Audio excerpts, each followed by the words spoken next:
Assalamualaikum warahmatullahi wabarakatuh. Perkenalkan, kami dari kelompok 1 yang terdiri dari Firza Adefa Nurhadi, Corin Enari, saya sendiri Shalom Zihantoro, Dia Satri Ramadan, serta Indira Risha akan menjelaskan mengenai Koperasi Astra Internasional.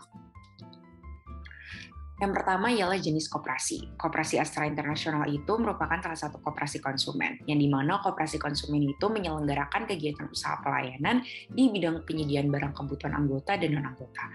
Koperasi konsumen ini berperan dalam mempertinggi daya beli sehingga pendapatan real anggota meningkat. Koperasi ini memiliki anggota dengan identitas sebagai pemilik atau owner dan sebagai pelanggan atau customer. Nah, untuk keanggotaan koperasi sendiri akan dijelaskan mengenai kualifikasi anggota koperasi. Nah, kualifikasinya itu anggota koperasi itu adalah pemilik sekaligus pengguna jasa koperasi seperti yang tertera pada pasal 17. Yang dapat menjadi anggota koperasi adalah setiap WNI yang memenuhi persyaratan sesuai dengan anggaran dasar seperti yang dijelaskan pada pasal 18. Kemudian di sini ada kualifikasi dari pasal 19 yang berisikan keanggotaan koperasi didasarkan pada kesamaan kepentingan ekonomi dalam lingkup usaha koperasi. Keanggotaan koperasi itu dapat diperoleh atau diakhiri setelah syarat dalam anggaran dasar dipenuhi, keanggotaan koperasi tidak dapat dipatahtangankan, serta setiap anggota itu mempunyai hak dan kewajiban yang sama terhadap koperasi sebagaimana diatur di dalam anggaran dasar. Sekarang ada pengertian dari Koperasi Astra Internasional. Koperasi Astra Internasional itu merupakan salah satu PT Astra Internasional, ya, upaya dari PT salah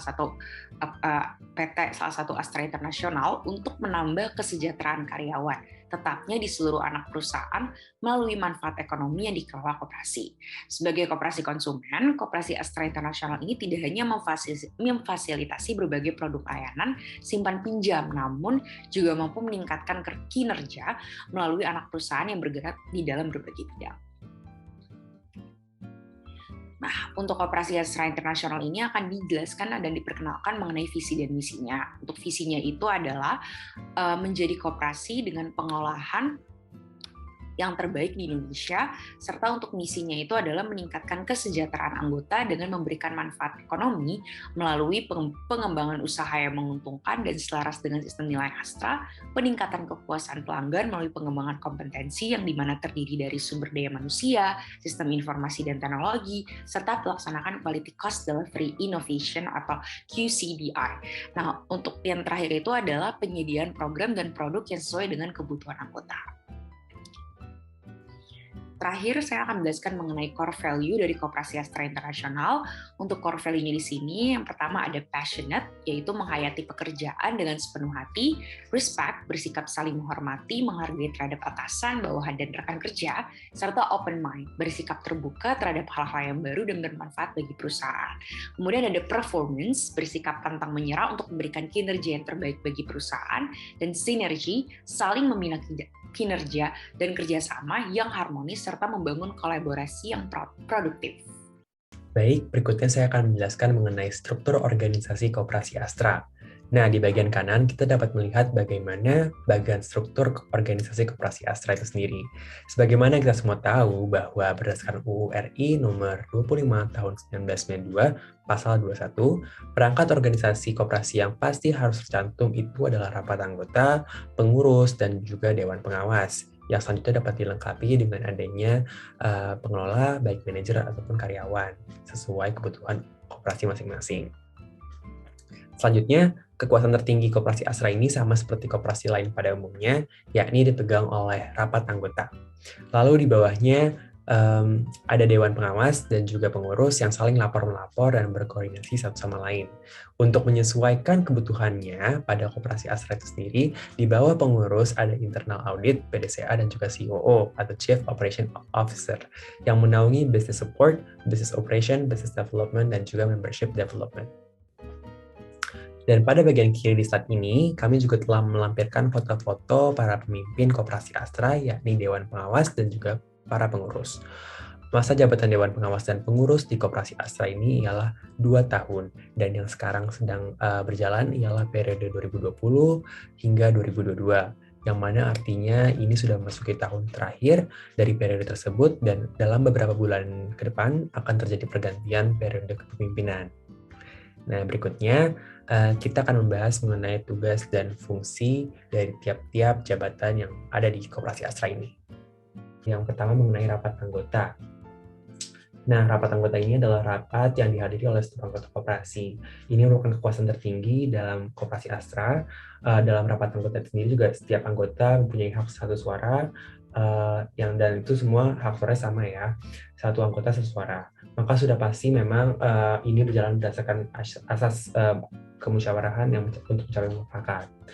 Terus ini biasanya juga dalam Koperasi Astra diselenggarakan minimal 1 tahun sekali. Rapat anggota ini juga memiliki tugas dan fungsi, yakni menetapkan anggaran dasar atau ADART, menetapkan kebijaksanaan umum, lalu menyelenggarakan pemilihan, pengangkatan, pemberhentian pengurus dan atau pengawas, menetapkan rencana kerja, rencana anggaran pendapatan dan belanja koperasi, lalu mengesahkan laporan LPJ, pengurus dan pengawas selama masa melaksanakan tugasnya, menentukan pembagian sisa hasil usaha atau SHU, dan juga menetapkan keputusan penggabungan, peleburan, dan pembubaran koperasi. Berikutnya ada pengurus. Pengurus ini sebenarnya memiliki wewenang untuk dapat mewakili koperasi di dalam dan di luar pengadilan, menerima atau menolak anggota sesuai dengan ketentuan dalam anggaran dasar, melakukan tindakan dan upaya bagi kepentingan dan kemanfaatan koperasi sesuai dengan tanggung jawab dan keputusan rapat anggota. Pengurus juga berhak mengangkat dan memberhentikan pengelola atau sama saja dengan COO di dalam Koperasi Astra ini dan jajaran di bawahnya. Kualitas pengurus juga sangat mempengaruhi keberhasilan koperasi dalam mencapai tujuannya. Nah, untuk pengurus Koperasi Astra itu sendiri juga memiliki tugas dan fungsi, yakni sebagai berikut: mengelola organisasi koperasi dan usahanya, membuat dan mengajukan rancangan program kerja dan RAPBK, menyelenggarakan rapat anggota, mengajukan laporan keuangan, menyelenggarakan pembukaan keuangan, dan sebenarnya masih banyak lagi di bawah. Lalu yang ingin saya highlight dalam pengurus ini adalah mekanisme pemilihannya. Mekanisme pemilihan pengurus dalam Koperasi Astra ini ialah dipilih dari dan oleh anggota Koperasi Astra dan berperan mewakili anggota dalam menjalankan kegiatan organisasi maupun usaha koperasi. Nah, pengurusnya juga memperoleh wewenang dan kekuasaan dari hasil keputusan rapat anggota tahunan. Seperti itu. Lanjut mungkin ya, kita berikutnya ada Dewan Pengawas. Ya, sebagaimana bisa dilihat untuk tugas dan fungsinya juga seperti melaksanakan pengawasan terhadap pelaksanaan kebijakan pengurus dan pengelola koperasi, membuat laporan tertulis tentang hasil pengawasannya, memiliki catatan yang ada pada koperasi, mendapatkan segala keterangan yang diperlukan, merahasiakan hasil pengawasannya terhadap pihak ketiga, memeriksa suatu waktu tentang keuangan dengan membuat berita acara pemeriksaannya, memberikan saran dan pendapat juga, lalu usul kepada pengurus atau rapat anggota mengenai hal yang menyangkut kehidupan koperasi, lalu memperoleh biaya-biaya dalam rangka menjalankan tugas sesuai keputusan rapat anggota dan mempertanggungjawabkan hasil pemeriksaan pada rapat anggota tahunan. Untuk mekanisme pemilihannya, saya ingin highlight adalah di sini Dewan Pengawas diangkat dari dan oleh anggota dalam rapat anggota tahunan juga. Dalam Koperasi Astra seperti itu juga. Berikutnya ada pengelola atau manajer ataupun COO dalam Koperasi Astra ini, yang mana sebenarnya mereka bertugas untuk mengelola usaha koperasi dan mempertanggungjawabkan pelaksanaan tugasnya kepada pengurus. Seperti itu. Untuk rencana pengangkatan dari COO ataupun yang lain ini, pengelola manajer, itu juga harus terlebih dahulu mendapat persetujuan dari rapat anggota. Seperti itu. Untuk tugas dan fungsinya sebagai berikut: melaksanakan kebijakan operasional, memimpin dan mengkoordinasikan pelaksanaan kegiatan di unit-unit usaha, membimbing dan mengarahkan tugas-tugas karyawan di bawahnya seefisien mungkin. Lalu mungkin untuk disimpulkan di sini tugas pengelola manajer atau CEO itu lebih ke operasionalnya ya, operasional dari koperasi itu sendiri gitu. Nah, berikutnya kita menuju ke anggotanya, anggota koperasi itu sendiri. Dan anggota Koperasi Astra ini juga memiliki hak dan kewajiban sebenarnya. Untuk haknya sebagai berikut: dari bisa menghadiri, menyatakan pendapat, dan memberikan suara dalam rapat anggota, memilih dan atau dipilih menjadi anggota pengurus atau pengawas, meminta diadakan rapat anggota menurut ketentuan dalam anggaran dasar, mengemukakan pendapat atau saran kepada pengurus di luar rapat anggota, baik diminta maupun tidak diminta, memanfaatkan koperasi dan mendapat pelayanan yang sama antara sesama anggota, lalu yang terakhir adalah mendapatkan keterangan mengenai perkembangan koperasi menurut ketentuan dalam anggaran dasar. Untuk kewajiban anggota itu sendiri adalah untuk mematuhi anggaran dasar dan anggaran rumah tangga, serta keputusan yang telah disepakati dalam rapat anggota, lalu berpartisipasi dalam kegiatan usaha yang diselenggarakan oleh koperasi, lalu mengembangkan dan memelihara kebersamaan berdasarkan asas kekeluargaan. Seperti itu. Lalu ada pelaksanaan rekrutmen, terbagi menjadi dua. Yang pertama A, yaitu penyebaran pengumuman penerimaan. Dibagi menjadi dua lagi, yaitu melalui informasi eksternal.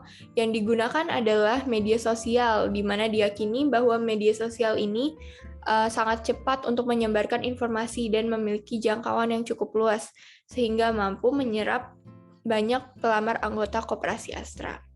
Selanjutnya yaitu melalui informasi internal atau yang berasal dari pribadi dari karyawan atau staf Astra Group yang sudah bergabung menjadi bagian dari anggota Koperasi Astra.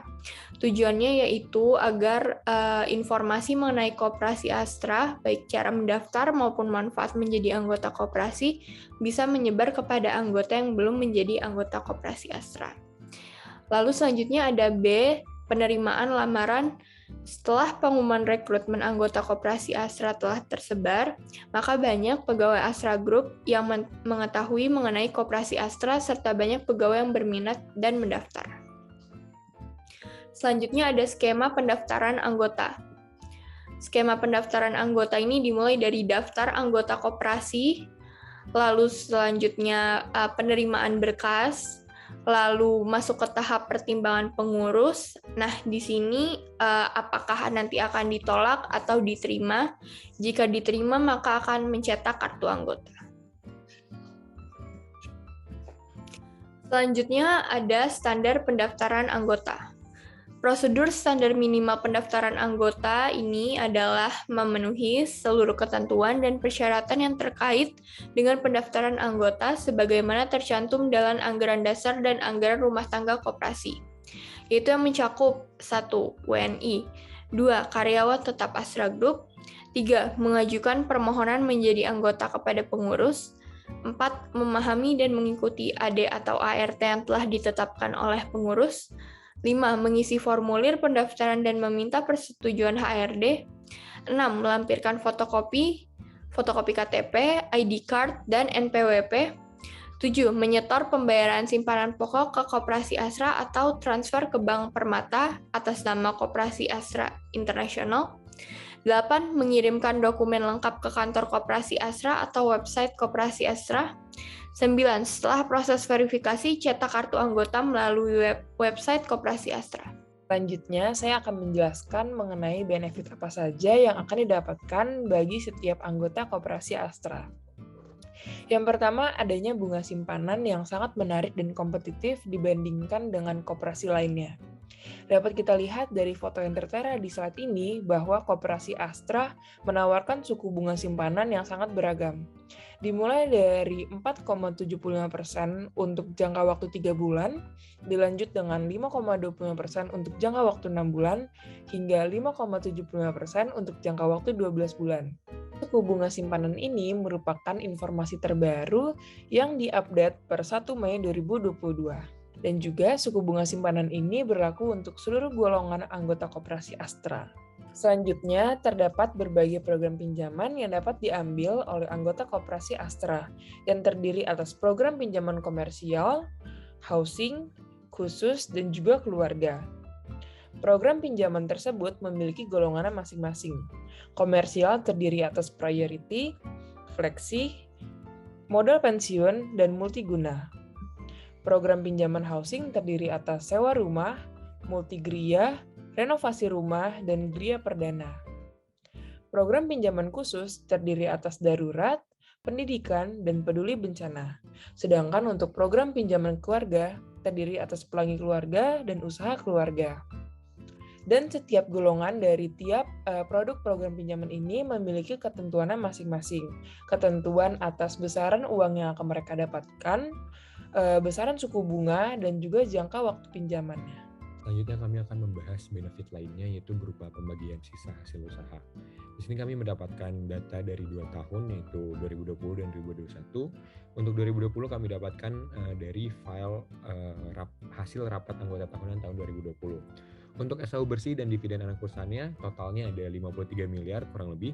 Dan untuk alokasi SAU bersih yang dibagikannya adalah 40% besarannya dari total yang tadi. Nah, kemudian untuk alokasi pembagian SAU dibagi dua juga nih. Yang pertama untuk anggota, dan kedua adalah untuk wilayah kerja, pendidikan, dan lainnya. Untuk anggota sendiri besarannya adalah 85% dari alokasi SAU bersih yang dibagikan. Nah, kemudian untuk pembagian SAU untuk anggota dibagi dua lagi. Yang pertama atas dasar status keanggotaan, dan yang kedua atas dasar partisipasi. Jumlah anggota total sendiri dari Koperasi Astra pada tahun 2020 adalah sebesar 90.286 orang. Jadi SAU dibagi per anggota berdasarkan status keanggotaan adalah sebesar Rp10.000. Nah, kemudian untuk jumlah anggota yang berpartisipasi adalah sebesar 26.194 orang. Jadi untuk rata-rata SAU dibagi per anggota berdasarkan partisipasi adalah sebesar Rp660.342. Nah, kemudian untuk tahun 2021 ini kami sebenarnya tidak mendapatkan file dalam bentuk hasil rapat anggota tahunan, tapi kami mendapatkan dari artikel yang membahas tentang rapat tersebut. Nah, di situ dikatakan bahwa SAU yang dibagikan kepada anggota pada tahun 2001 berjumlah 16,49 miliar. Rata-rata SAU yang diberikan kepada anggota Koperasi Astra yang berpartisipasi sebesar Rp657.873. Nah, kemudian partisipasi anggota terhadap program dan penduduk Koperasi Astra menentukan nih besarnya nilai SAU yang akan diterima, sehingga diharapkan anggota dapat selalu berpartisipasi dengan memanfaatkan layanan yang disediakan oleh Koperasi Astra.